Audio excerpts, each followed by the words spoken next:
Welcome to part two. Once access is controlled, competition becomes a threat, not exploitation. And guilds didn't just control markets. They shaped politics. Guild leaders sat on city councils. They funded public construction projects. They lent money to governments. In cities like Florence, holding a political office was often directly tied to guild membership. Economic power and city authority quietly merged through rules and procedures. Before central banks existed, guilds were part of the financial system. This created a kind of stability. Prices didn't swing wildly. Production followed predictable patterns. Social unrest was kept in check by including guild members and excluding non-members. Order was maintained. Mobility was sacrificed. And this compromise lasted for centuries. Here's where the story gets tricky, because none of this is uniquely medieval. The guilds reveal a recurring pattern in economic history. Institutions set up to protect against chaos tend, over time, to protect the established order from change. Regulation starts with coordination. Coordination turns into control. Control eventually becomes invisible because it's legal, formalized, and normalized. No more swords needed. The medieval craftsman needed a work permit. The modern worker needs qualifications, licenses, compliance with rules and capital.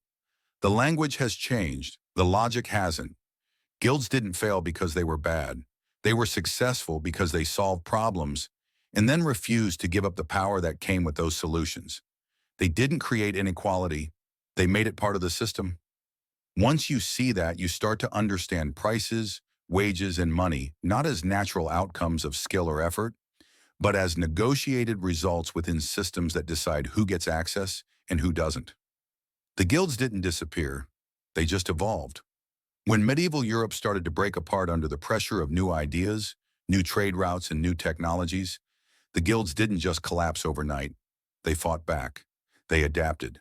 And even when they eventually lost their official monopolies, their way of doing things survived, quietly woven into the modern economy.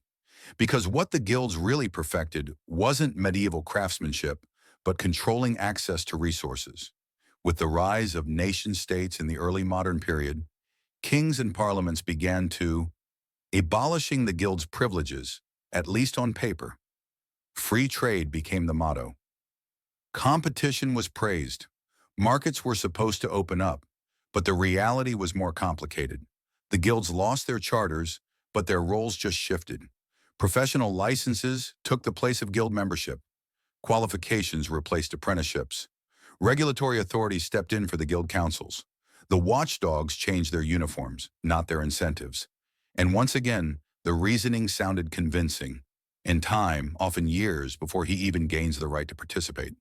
None of this feels like exclusion, but more like a process. And that's exactly what makes it so effective. Wages followed the same pattern. In medieval towns, wages weren't freely negotiated.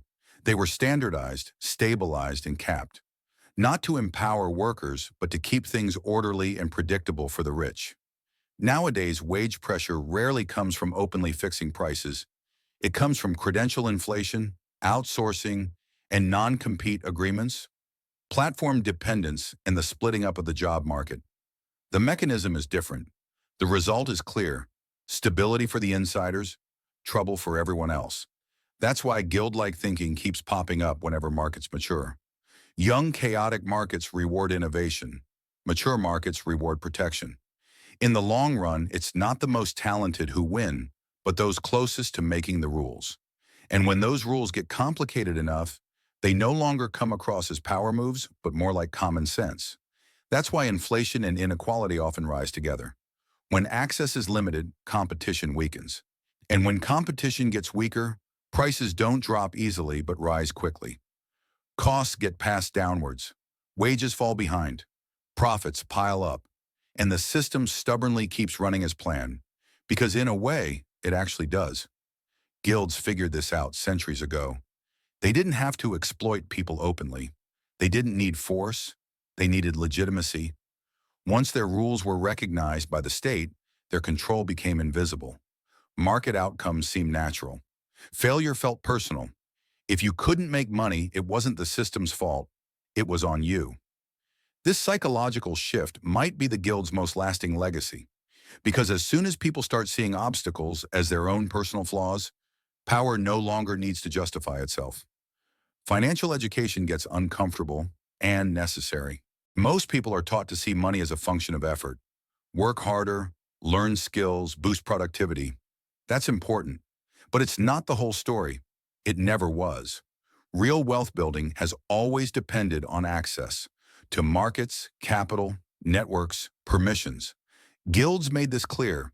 Modern systems hide it. And here's the last part. Here's the basic truth you should take away from this story. Guilds weren't villains. They weren't heroes either. They were institutions that responded logically to incentives. They solved problems. Then they protected their solutions. Then they protected themselves. This isn't medieval behavior, it's human behavior. History doesn't repeat itself, but it does show patterns. And the pattern guilds reveal is this. When the economic system gets rigid, mobility quietly dies. Not through revolutions, but through bureaucracy. Understanding this doesn't mean rejecting laws or rules. It means seeing where the real power lies and who's quietly deciding who can actually build real wealth and who never will. Once you figure out how the system really works, you stop blaming yourself for outcomes it should never have allowed. That's where true financial freedom starts. If this gave you a fresh perspective, subscribe to the channel.